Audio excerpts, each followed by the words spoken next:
Buenos días, mis queridos hermanos. Le ruego a nuestro Dios que nos envíe su Espíritu, que nos capacite para poder entender su verdad, su realidad, su perspectiva. Hoy vamos a tratar un tema que en realidad abarca mucho más de lo que el tema en sí trata de presentarnos. Y como nosotros al final de cada reflexión utilizamos el texto aquel que todavía hay mucha luz que necesitamos comprender, teniendo en cuenta lo que dijimos en la última reflexión, ¿verdad?, con respecto al hombre Jesucristo o Cristo Jesús, necesitamos entender y profundizar en esa luz, porque es fundamental. Por eso Cristo todavía no ha terminado su obra en el lugar santísimo, por eso no hay una última generación, porque el hombre ha sido engañado, ¿verdad? Por eso el tema de hoy está titulado Infidelidad disfrazada, así está en origen. Enseguida veremos de qué trata este tema y qué significa infidelidad disfrazada.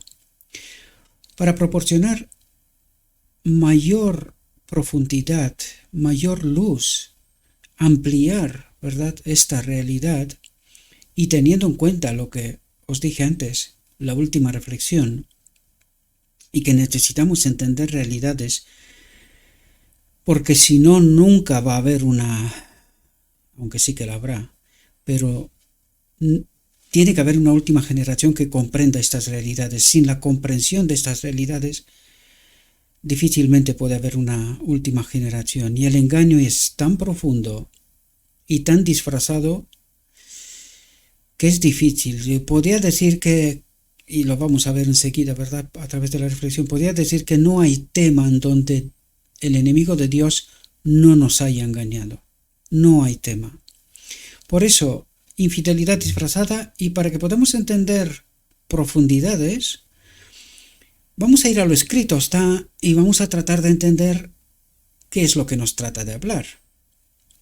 Y voy siguiendo lo de la reflexión anterior, el inicio de la reflexión anterior en cuanto al hombre Jesucristo. Y fijaos lo que nos dice justamente la introducción del libro Deseado de todas las gentes, que habla del hombre Jesucristo, ¿verdad? Y fijaos lo que dice. En vano procuran los hombres satisfacer este deseo con los placeres, las riquezas, la comodidad, la fama o el poder. Los que tratan de hacerlo descubren que estas cosas hartan los sentidos. Es decir, tú puedes tenerlo todo, pero llega un momento que te das cuenta que te falta algo muchísimo más profundo.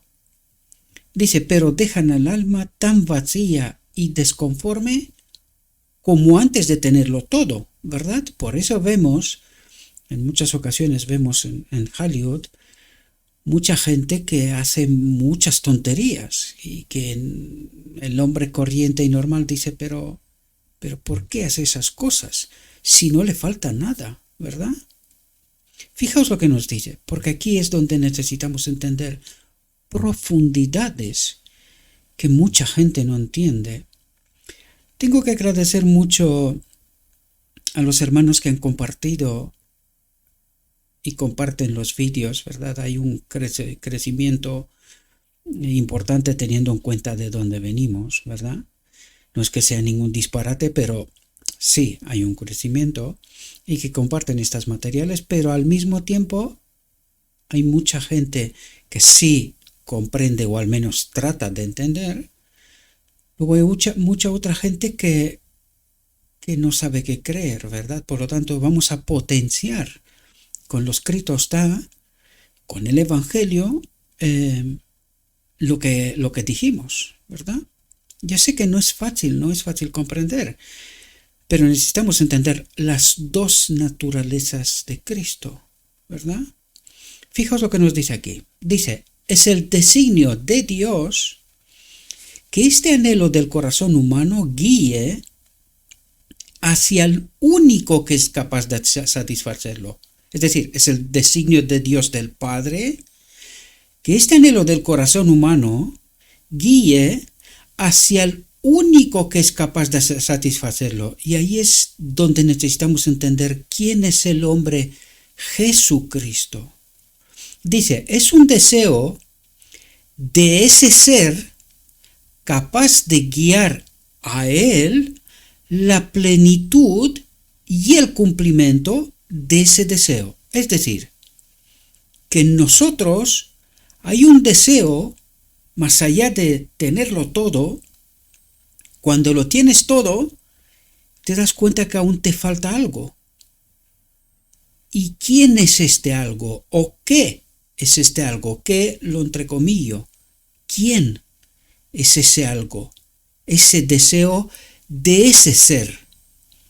La gloria de Dios perdida en Adán, la naturaleza divina de Cristo y del Padre. Pero especialmente de Cristo, porque fijaos lo que dijo. Es el designio de Dios, y ahora profundizaremos precisamente en este asunto, que este anhelo del corazón humano guíe hacia el único que es capaz de satisfacerlo. ¿Por qué es el único? Porque Él es el... De su espíritu se puso en todos nosotros. De su espíritu. Y ahora lo entendremos, y esto lo dice el Padre. Es el designio del Padre señalar al único que es capaz de satisfacer ese deseo, ese algo que nos falta. ¿Y qué nos falta? Ese soplo de vida, esa naturaleza divina de Cristo, ¿verdad? Dice, esa plenitud se halla en Jesucristo, el Hijo del Dios eterno. Porque plugó al Padre, porque fue la voluntad del Padre, dice, que la plenitud de todo residiese en Él. ¿Y qué es lo que trata de resaltar aquí? Porque aquí nos habla del hombre, Jesucristo. Y dice, porque plugó al Padre, porque fue el deseo del Padre, que la plenitud de todo, ¿qué es la plenitud de todo? ¿De qué se despojó Cristo cuando vino a la tierra y se convirtió en el hombre Jesucristo? ¿Verdad? ¿De qué se despojó? De su naturaleza divina. ¿Quién era él antes? Cristo, el Hijo de Dios, uno igual a Dios. La plenitud de la divinidad, ¿verdad? Él siendo uno con el Padre. Pero cuando se despoja de esta divinidad y viene a la tierra, se convierte en Jesucristo. ¿Por qué Jesucristo? Porque Él nunca se separó del Padre. Lo único que hizo fue rebajar su naturaleza a nuestro nivel.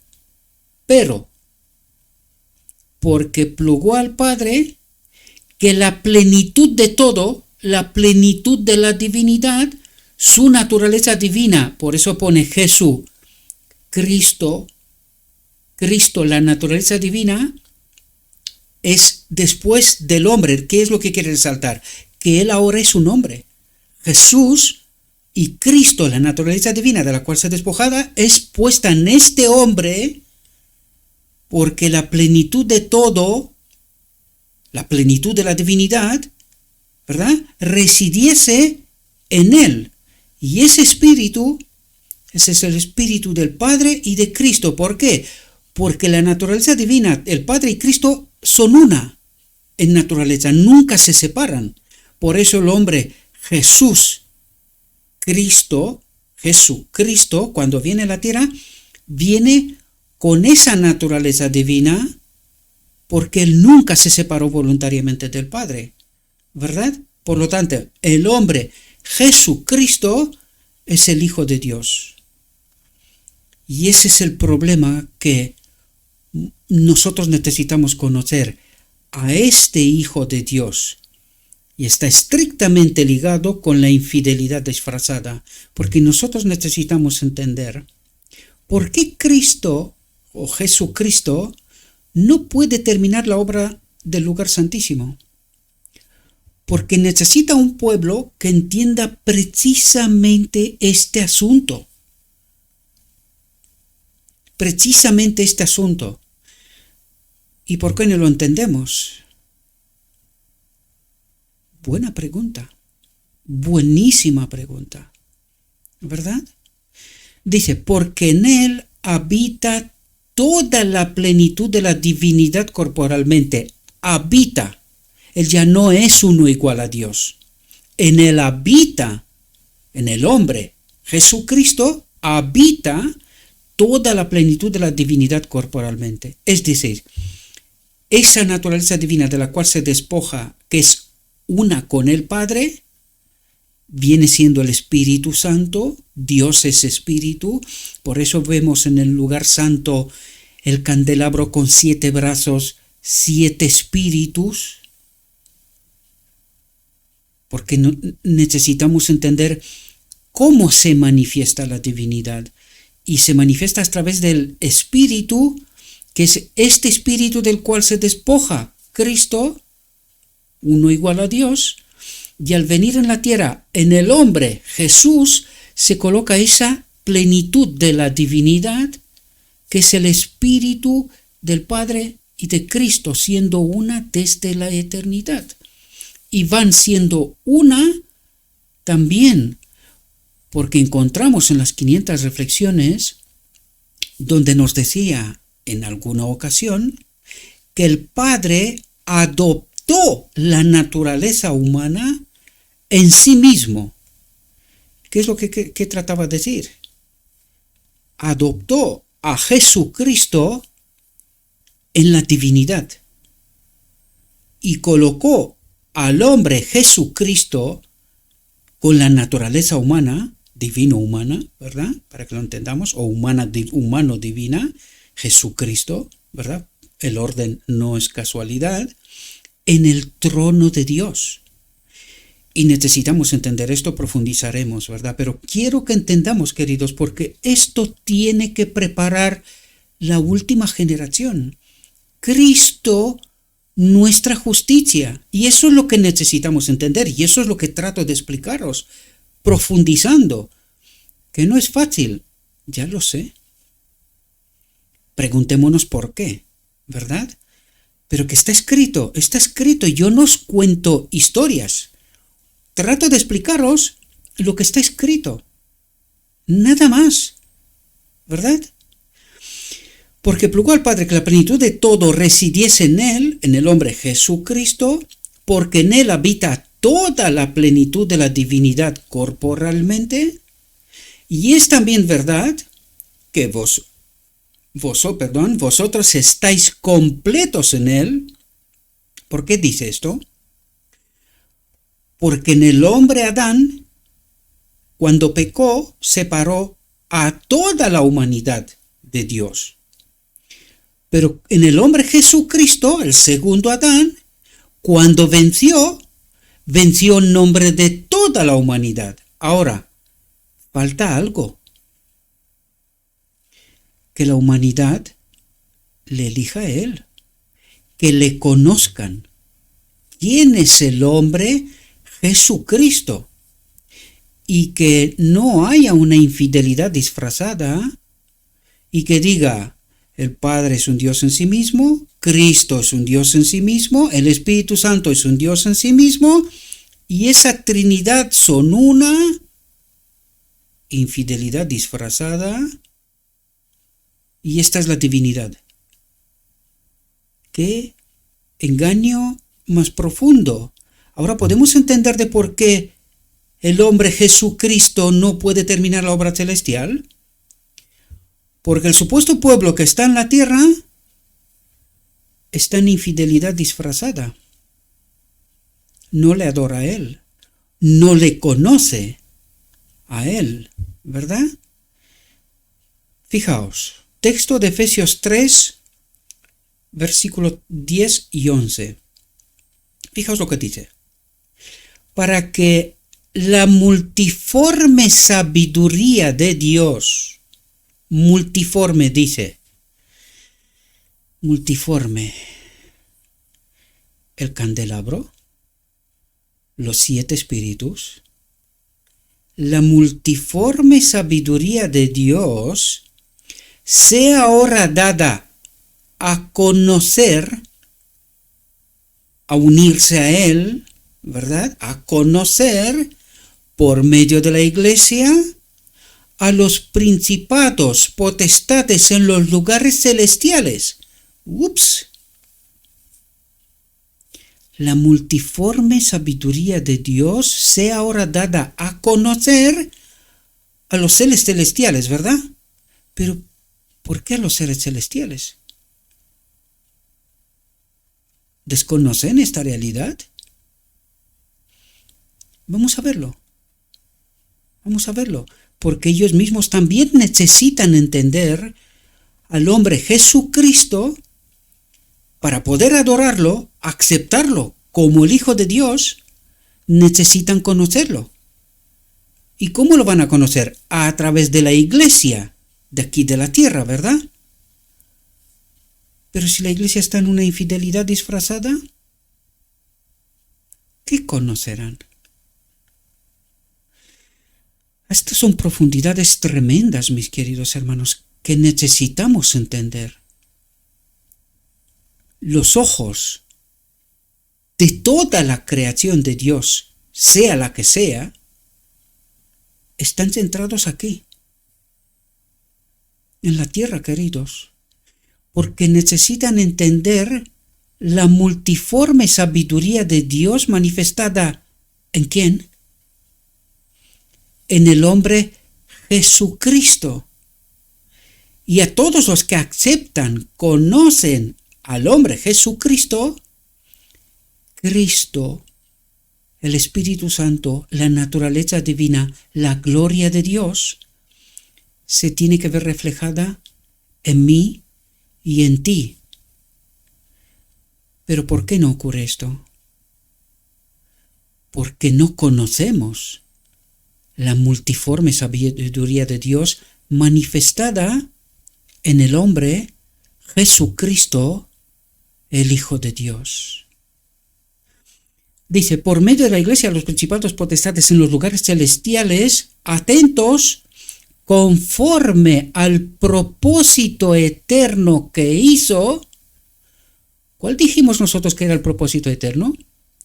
Que Él habita en todo ser creado, desde serafín hasta el hombre. ¿Y quién es Jesús? Un hombre, conforme al propósito eterno que Él habita en todo ser. Jesús no es creado, ¿verdad? Es un ser humano, pero no es creado. Conforme al propósito eterno que hizo en Cristo Jesús, nuestro Señor. Empezamos a profundizar, ¿verdad? Empezamos a entender realidades.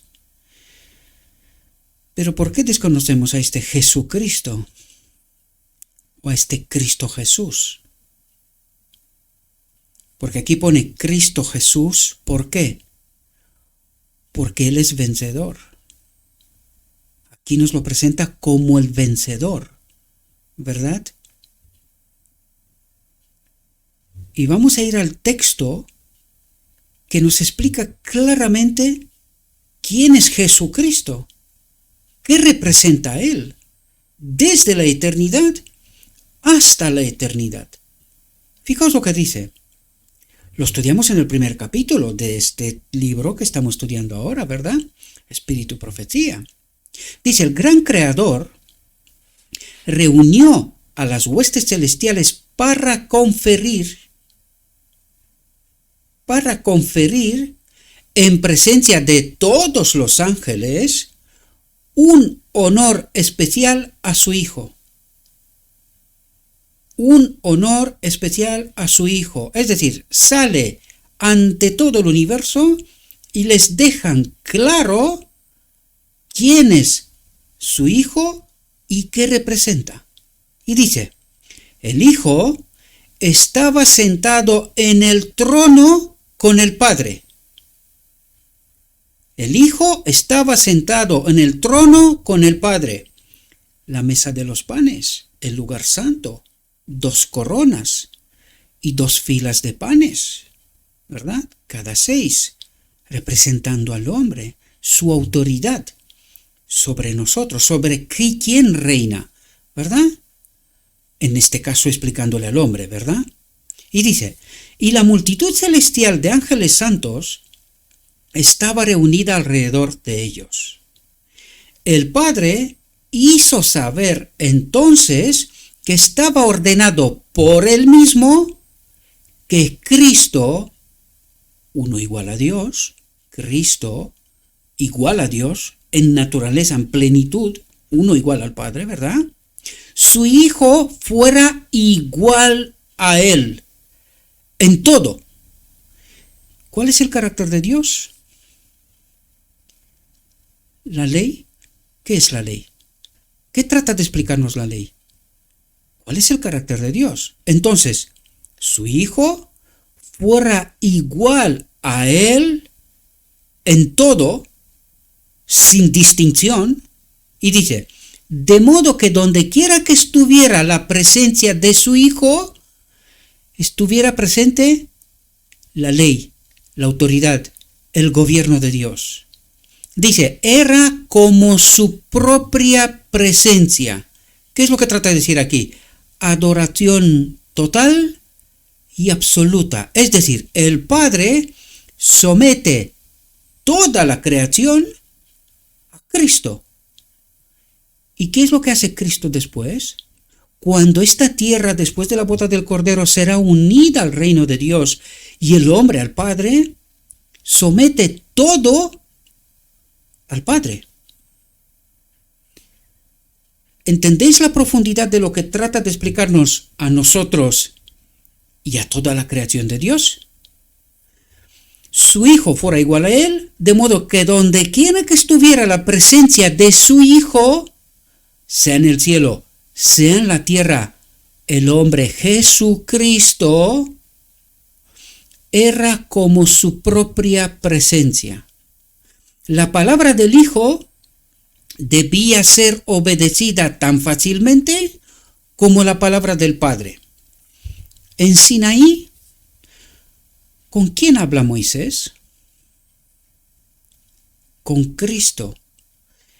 ¿Y qué les presenta Cristo? Las tablas de la ley, más profundamente.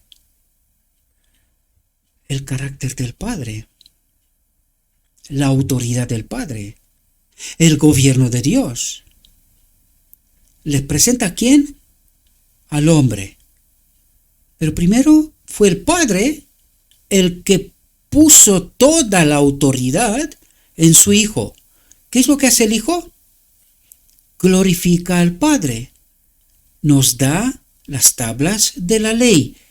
Más profundamente, nos presenta quién es el Padre, cuál es su carácter. ¿Y por qué hace esto?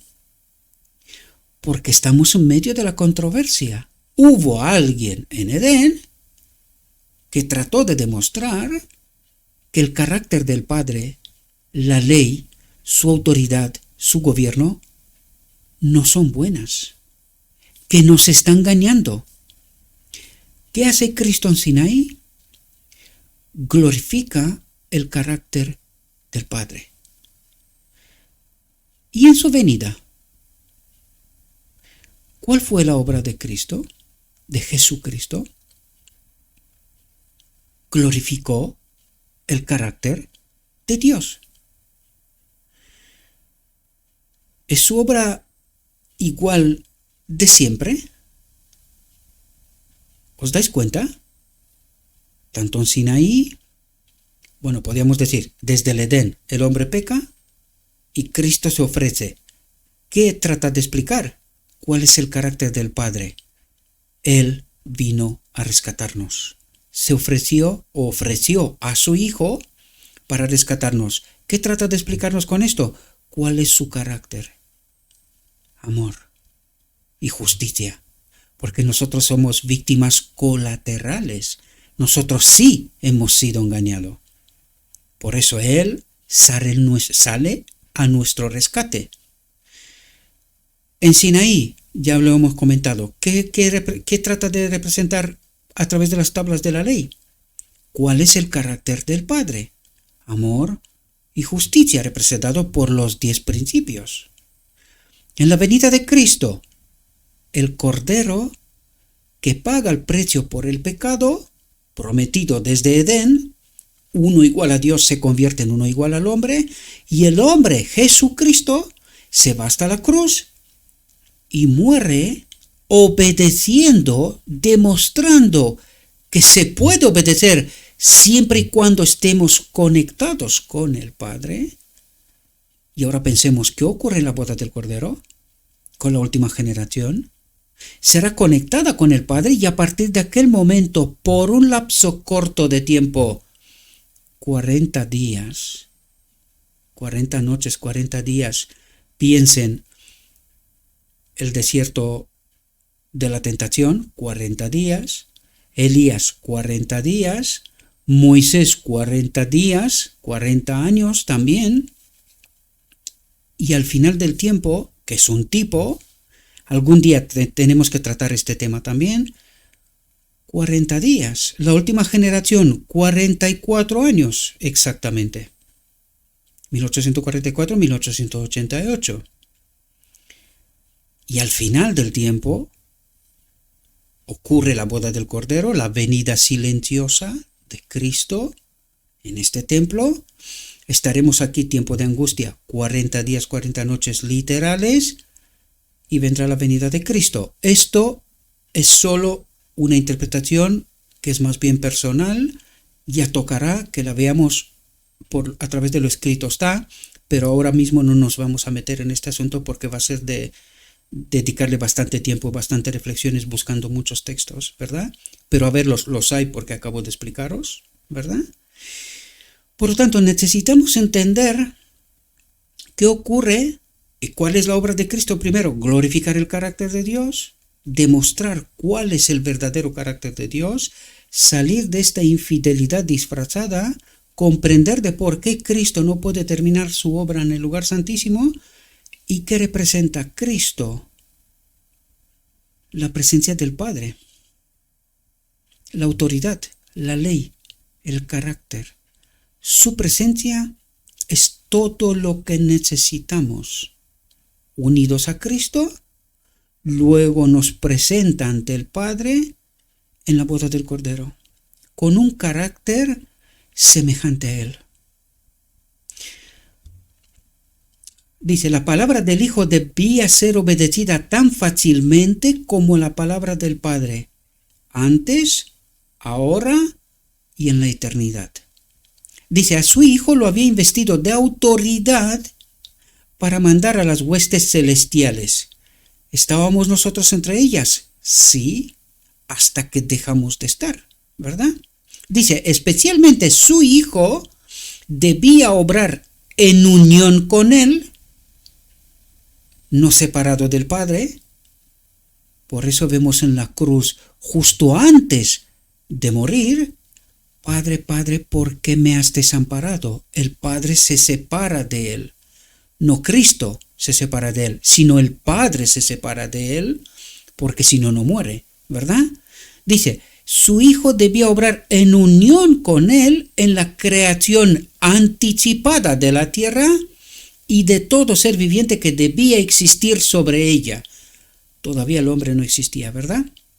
Dice, su Hijo llevaría a cabo su voluntad y sus propósitos. El Cordero desde la fundación del mundo.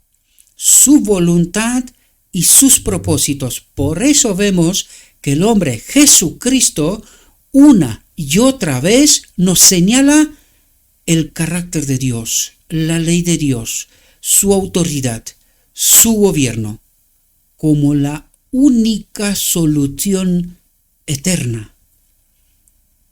Y que Él es el mediador para esa vida eterna. Y por eso el Padre señala a Cristo y nos dice, Él es la solución para vosotros si queréis estar unidos a mí. Y eso es lo que hace, después de toda la obra, Cristo somete toda la creación, incluida la tierra y el hombre, restaurado al Padre. Su Hijo llevaría a cabo su voluntad y sus propósitos, pero no haría nada por sí solo. ¿Por qué? Pues que sería desobediencia. Sería desobedecer. Porque ¿de quién es la voluntad y sus propósitos? Su Hijo llevaría a cabo su voluntad y sus propósitos. Y salirse de esa voluntad y de esos propósitos sería desobedecer, pecar, separarse de Dios, del Padre. ¿Comprendéis? La voluntad del Padre se cumpliría en Él. Antes, ahora y en la eternidad. La voluntad del Padre se cumpliría en Él. Grandes palabras, una infinidad de profundidad. Porque esto no solamente los seres del cielo están mirando la obra de Cristo que revela el carácter del Padre, sino que nosotros mismos durante la eternidad exploraremos más y más y más en esta comprensión del amor y de la justicia que viene siendo el carácter, la ley, la autoridad, el gobierno de Dios. Y esa es la invitación que os hago, mis queridos hermanos. Despierten, dejen de estar en esta infidelidad disfrazada. Bien, volvamos a nuestro tema. Volví a poner de nuevo esto. Solo quise que profundicemos un poco más de lo que dijimos en la reflexión anterior, siempre con lo escrito está. Necesitamos profundizar, ¿verdad? Y ahora entremos en nuestro tema, infidelidad disfrazada, y veamos de qué infidelidad nos habla. Dice,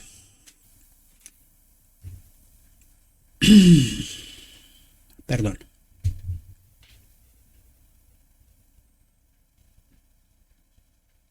Aquí es. El texto anterior lo leímos, pero no sé por qué lo repetí, no borré aquella imagen. Dice, entonces me trasladaron a la creación y me mostraron que la primera semana en la que Dios realizó la obra de la creación en 6 días y descansó en el séptimo, era como cualquier otra semana. El gran Dios, en sus días de creación y de descanso, midió el primer ciclo como muestra para las semanas sucesivas hasta el fin de los tiempos. Aquí deberíamos de quitarnos toda duda en cuanto a cómo se tiene que obedecer, guardar, adorar a Dios. El gran Dios, en sus días de creación y descanso, midió el primer ciclo como muestra para las semanas sucesivas hasta el fin de los tiempos. Y este ciclo nunca se ha roto.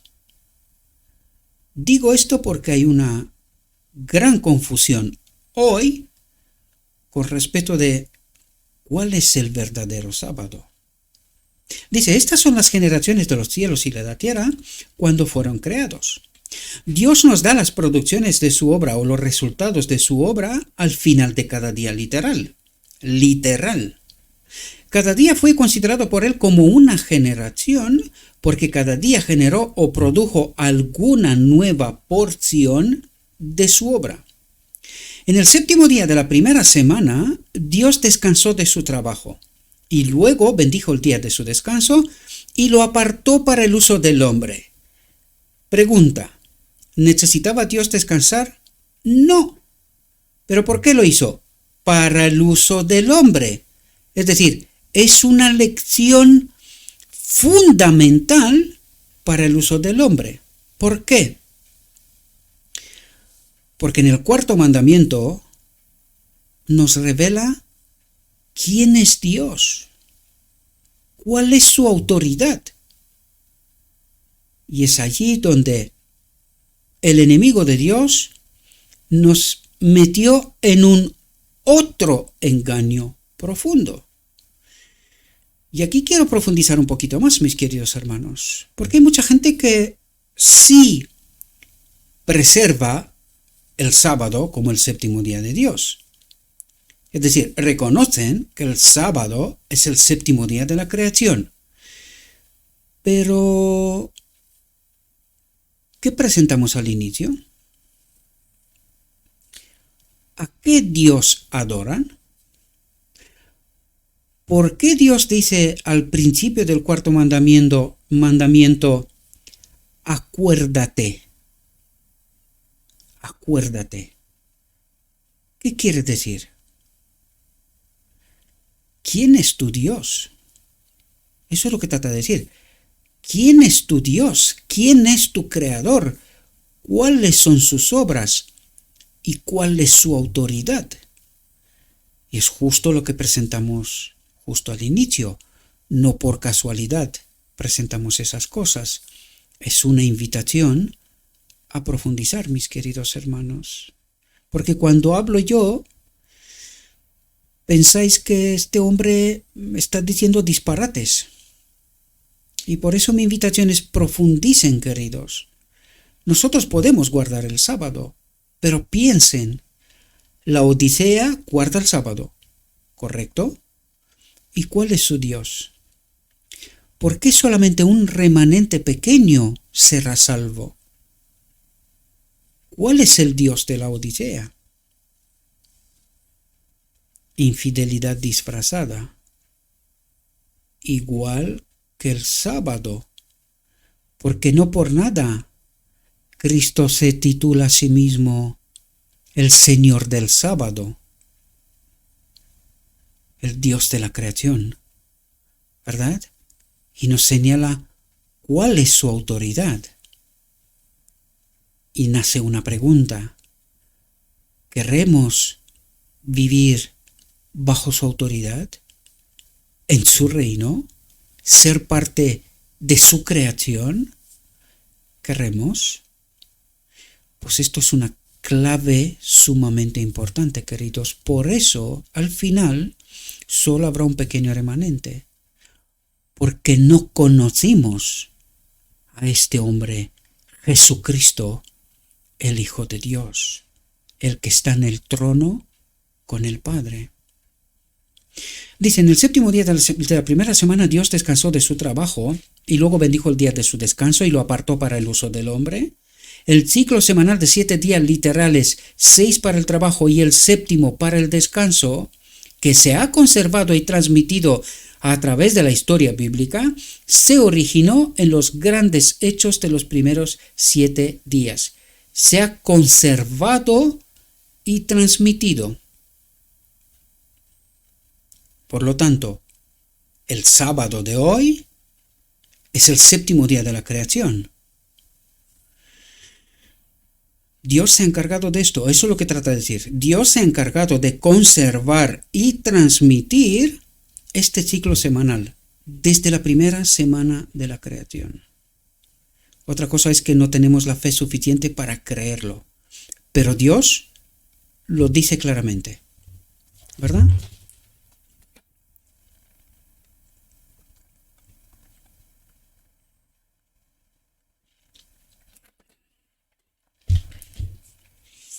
Y dice, y fijaos aquí, espero que estéis muy atentos, porque hay muchas claves que ya os he dado, y ya vamos a entender, repasar, ¿verdad? Dice, cuando Dios pronunció su ley con voz audible desde el Sinaí, introdujo el sábado diciendo, acuérdate del día de reposo para santificarlo. ¿Pero qué quiere decir aquí? Acuérdate del día de reposo para santificarlo, para apartarlo. ¿Para qué? Apartar el sábado, ¿para qué? Para tener una conexión con tu Dios. Pero entonces aquí la clave es, ¿quién es mi Dios? ¿Verdad? ¿Quién es mi Dios? Y allí alguien metió la mano de lleno, casi desde el primer siglo, en la doctrina de quién es Dios. Y nos dio la doctrina de la Trinidad, para que jamás entendamos: acuérdate del día de reposo, del séptimo día, para santificar, para ponerlo aparte, ¿verdad? ¿Con qué propósito? Para encontrarte con tu Dios. ¿Pero quién es tu Dios? ¿Tres dioses coiguales, coeternos, que son un solo Dios? O sea, menudo disfrazo y menuda infidelidad. Porque acabo de explicaros quién está en el trono de Dios y quién es el Espíritu Santo. Por lo tanto, tenéis obra que hacer, queridos. Tenéis obra que hacer. Luego declara definitivamente lo que se debe hacer en los 6 días y lo que no se debe hacer en el séptimo. Luego, al dar la razón para observar así la semana, les señala su ejemplo en los primeros 7 días del tiempo. Porque en 6 días hizo el Señor los cielos y la tierra, el mar y todo lo que en ellos hay, y descansó el séptimo día, por lo que el Señor bendijo el día de reposo y lo santificó, con el propósito de que sea un momento de encuentro con Él, especial. Dice, esta razón y el enemigo de Dios nos ha quitado esto. A otros, porque les dice que el séptimo día es el domingo, y a los que guardan el sábado los ha engañado de quién es su Dios. Un Dios triuno coeterno. Es decir, dioses separados, individuales, pero que todos juntos son la divinidad. ¡Qué barbaridad! ¡Qué locura, mis queridos hermanos! ¡Qué locura! Esta razón parece hermosa y forzosa cuando entendemos el registro de la creación como días literales. Los primeros 6 días de cada semana se le dan al hombre para que trabaje porque Dios empleó el mismo periodo de la primera semana en la obra de la creación. El séptimo día Dios lo ha reservado como día de descanso en conmemoración de su descanso durante el mismo periodo de tiempo después de haber realizado la obra de la creación en 6 días. ¿Por qué lo hace Dios así? Porque es una lección objetiva, queridos. Nos señala y nos enseña cosas a través del séptimo día, del sábado. ¿Quién es Él? ¿Cuáles son sus obras? ¿Y cuál es su autoridad? Es su sello, ¿verdad? Dice, pero la suposición infiel de que los acontecimientos de la primera semana requirieron 7 vastos e indefinidos periodos para su realización, ataca directamente el fundamento del sábado del cuarto mandamiento. Hace indefinido y oscuro lo que Dios ha dejado muy claro. Es la peor clase de infidelidad. Y yo os digo que es una de ellas. Porque el tema de la divinidad, de la doctrina de la Trinidad, es otro engaño mayúsculo. ¿Verdad? Porque para muchos que profesan creer en el registro de la creación, es una infidelidad disfrazada. Igual que la doctrina de la divinidad. Una infidelidad disfrazada. ¿Por qué? Porque desconocemos quién es nuestro Dios. Acusa a Dios de ordenar a los hombres que observen la semana de 7 días literales en conmemoración de 7 periodos indefinidos, lo cual no se ajusta a sus tratos con los mortales y es una impugnación de su sabiduría. Pero nosotros ya vimos al principio. ¿Quién es la sabiduría de Dios. Su espíritu en nosotros. Entonces vamos a leer la frase de nuevo. Es una impugnación de su sabiduría, una separación de su sabiduría. No le creemos. Nosotros tenemos otra teoría, ¿verdad? Los geólogos infieles afirman que el mundo es mucho más antiguo de lo que dice el registro bíblico. Rechazan el registro bíblico por aquellas cosas que para ellos son evidencias de la tierra misma de que el mundo ha existido decenas de miles de años. Y muchos de los que profesan creer en el registro bíblico no saben cómo explicar las cosas maravillosas que se encuentran en la tierra, con la opinión de que la semana de la creación fue solo de 7 días literales y que el mundo tiene ahora solo unos 6.000 años de edad. Estos, para librarse de las dificultades que les plantean los geólogos infieles, adoptan la opinión de que los 6 días de la creación fueron 6 vastos periodos indefinidos. Infidelidad disfrazada. No creemos a Dios. Nosotros tenemos otra teoría, ¿verdad? Y que el día de descanso de Dios fue otro periodo indefinido. Y así es como el enemigo pudo cambiar el sábado al domingo. ¿Qué más da? Igual es un día. Sí, es un día. ¿Pero es el mismo día? ¿O es otro día? Igual que en la doctrina de la Trinidad. Otro Dios. Infidelidad disfrazada. Lo estoy ligando esto, queridos, porque son dos llaves fundamentales y prueba final para el pueblo de Dios. Prueba final.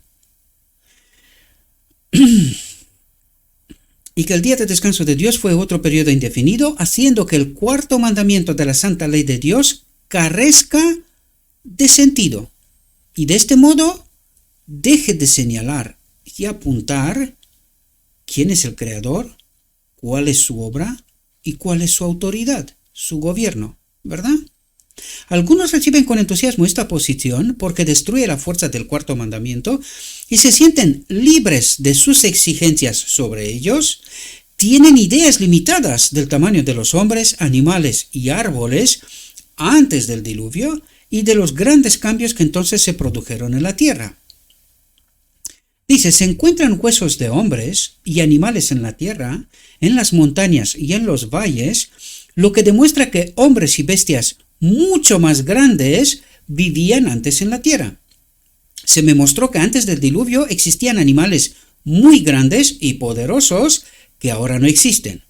A veces se encuentran instrumentos de guerra, también madera petrificada, debido a que los huesos de los seres humanos y de los animales encontrados en la tierra son mucho más grandes que los de los hombres y animales que ahora viven o que han existido durante muchas generaciones pasadas.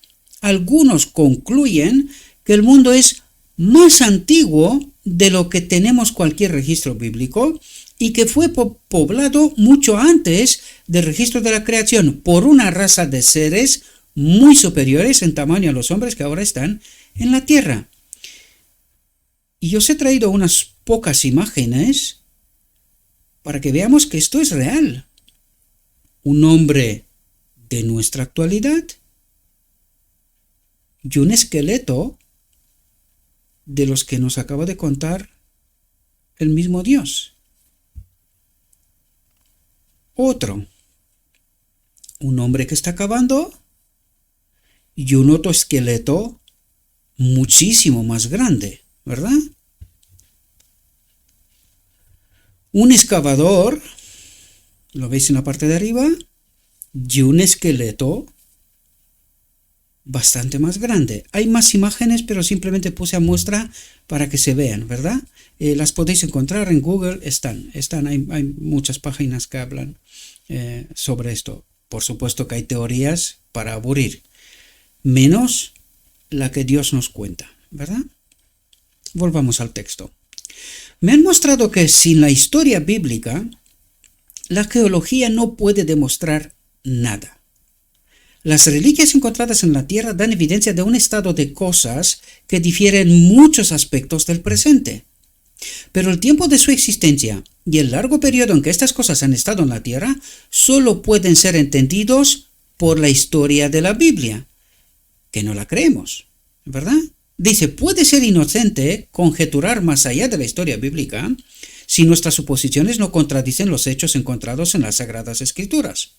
Pero cuando los hombres abandonan la palabra de Dios en lo que respecta a la historia de la creación y tratan de explicar las obras creadoras de Dios sobre la base de principios naturales, se encuentran en un océano ilimitado de incertidumbre. Nunca ha revelado a los mortales cómo realizó Dios la obra de la creación en 6 días literales. Sus obras creativas son tan incomprensibles como su existencia. Y estas son cosas que les pertenecen a Dios. Quizás en la eternidad podríamos entender alguna cosita más, ¿verdad? Mientras tanto, fe, creer a Dios, nada más. Grande es el Señor y digno de gran alabanza, y su grandeza es inescrutable. Que hace cosas grandes inescrutables, sí, y maravillas sin número. Que haces cosas grandes inescrutables, maravillas sin número. Dios truena maravillosamente con su voz, grandes cosas hace que no podemos comprender. Dice, la profundidad de las riquezas de la sabiduría y de la ciencia de Dios, cuán inescrutables son sus juicios y sus caminos incomprensibles. Porque ¿quién ha conocido la mente del Señor? ¿O quién ha sido su consejero? Solo hay uno: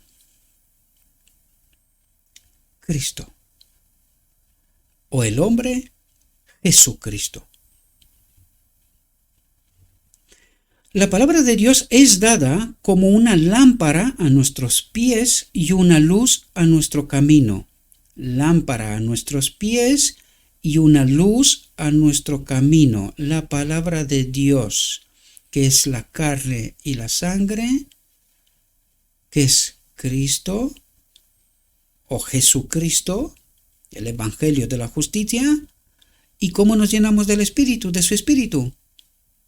Por el estudio de la palabra. Y es así como se convierte en una lámpara, lugar santo, 7 brazos, 7 espíritus. La palabra de Dios es como una lámpara a nuestros pies y una luz a nuestro camino. Los que dejan de lado su palabra y buscan por su propia filosofía ciega rastrear los maravillosos misterios de Jehová, tropezarán en las tinieblas. ¿Esto qué quiere decir? ¿Que no se pueden encontrar? Falso. Los que dejan de lado su palabra y se inventan cosas. Pero su palabra revelan los misterios de Jehová. Hasta donde no son revelados, ¿verdad? Dice, se ha dado a los mortales una guía por la que pueden seguir el rastro de Jehová y de sus obras hasta donde les convenga. La inspiración, al darnos la historia del diluvio, ha explicado misterios maravillosos que la geología, independientemente de la inspiración, nunca podría. Simplemente tendrán teorías, pero nunca será la verdad la que es revelada, ¿verdad?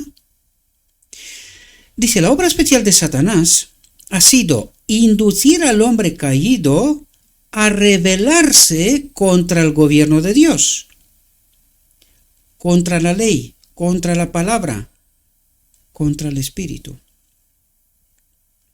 Y por eso, Cristo no puede terminar la obra del lugar santísimo, porque aquí en la tierra el hombre está en infidelidad disfrazada. Cree engañado que está progresando en conocer a Dios, cuando en realidad no puede ser más engañado, desconoce por completo quién es el verdadero Dios.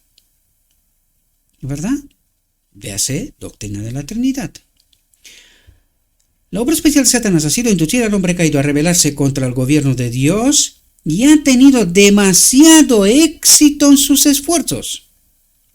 Ha tratado de oscurecer el carácter de Dios, la ley de Dios, el carácter de Dios, que en sí misma es muy clara.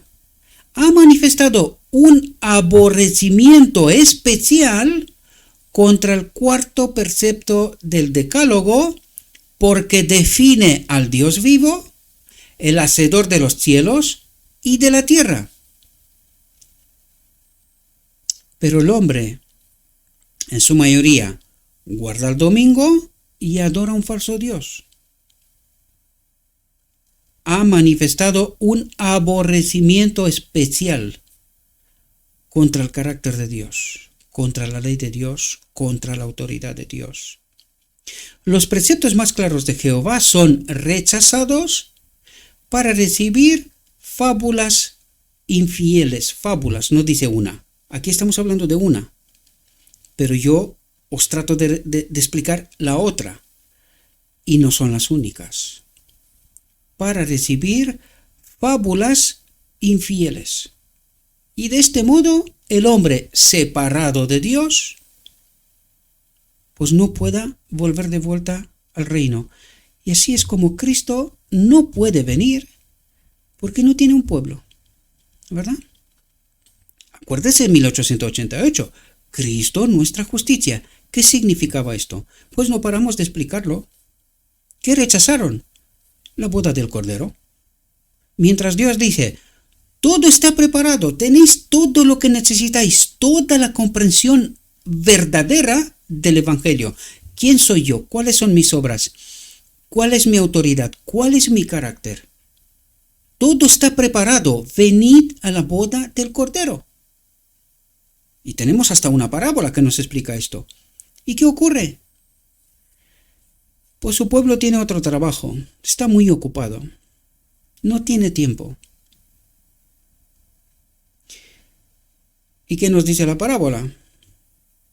Id, buscad a los que realmente quieran venir. Da igual para quién fue preparada. Que vengan el que quiera que venga, porque todo está preparado. ¿Qué le falta? Conocer a Dios, hacer una elección correcta.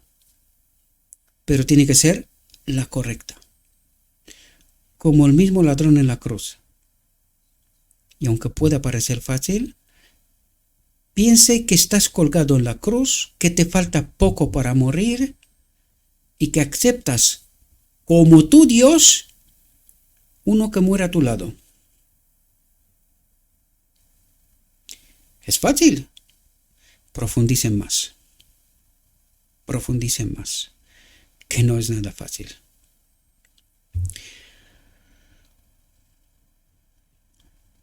Con la mera pretensión el hombre se quedará sin excusa. Dios ha dado suficiente evidencia sobre la cual basar la fe si desea creer.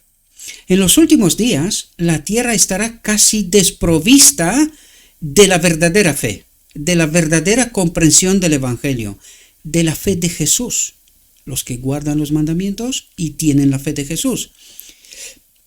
¿Creía Jesús algún tipo de engaño? Sí. No hay nada de este mundo en mí, dijo Cristo.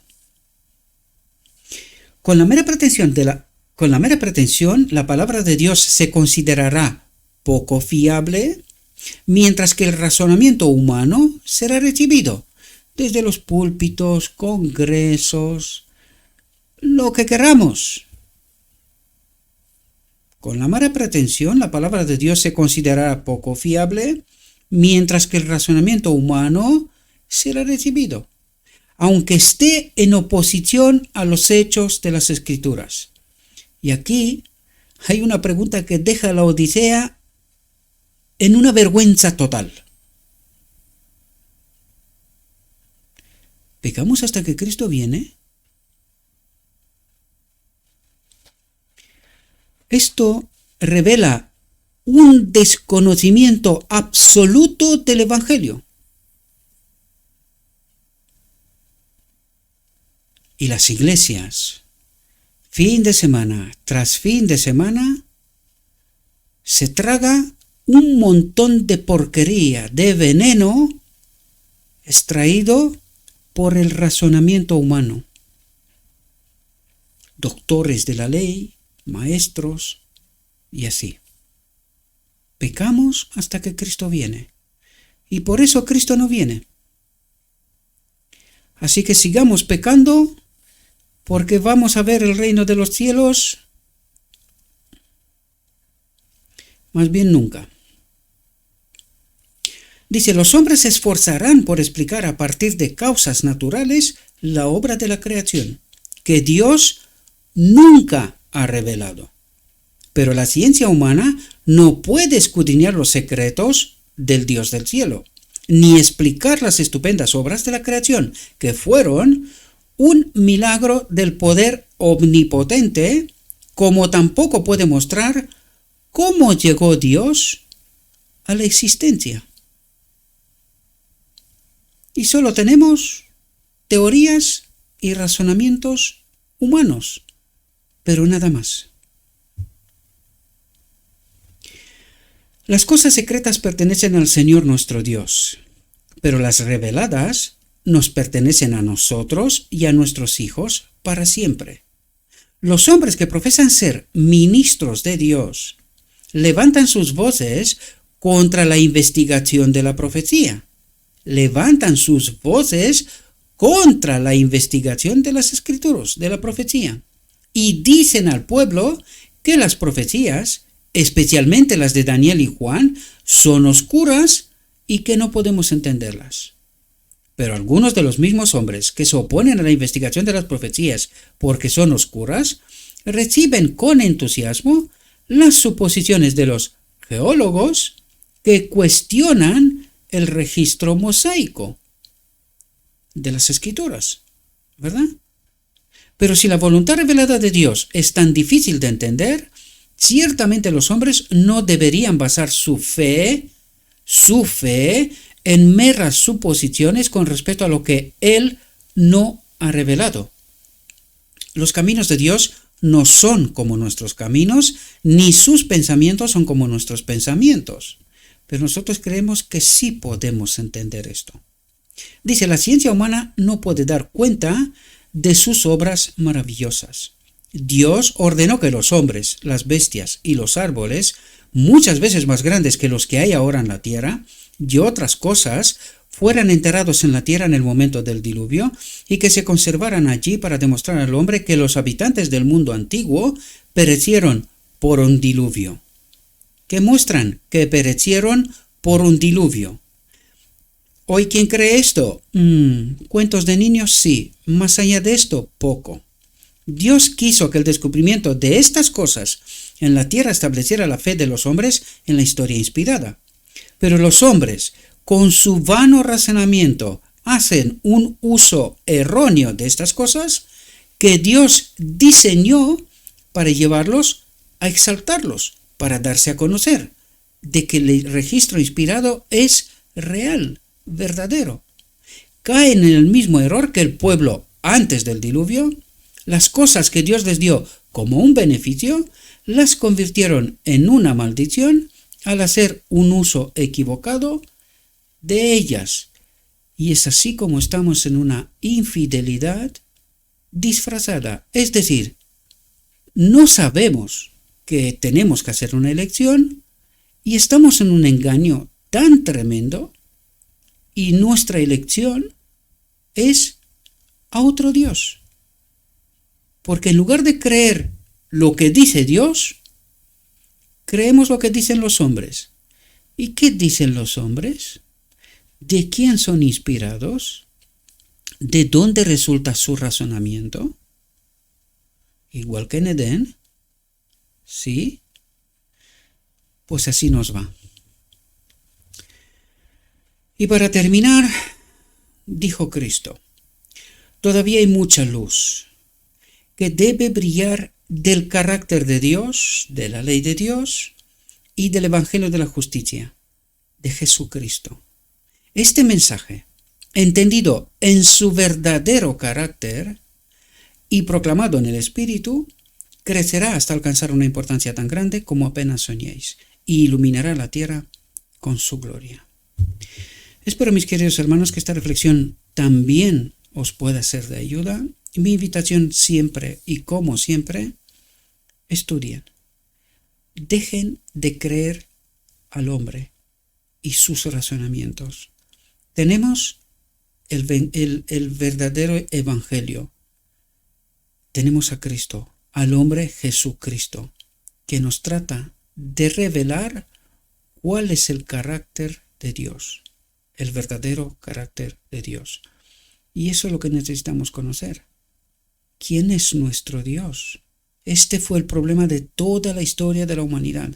Siempre adoramos a un falso Dios y desconocimos al verdadero Dios. Le ruego a nuestro Dios que nos envíe su Espíritu, que nos capacite para poder entender su verdad, su realidad, su perspectiva, y que hagamos cada uno de nosotros nuestra elección. Os deseo que tengáis un próspero día. En todo lo que os he dicho, lo he dicho en nombre de Cristo Jesús. Amén.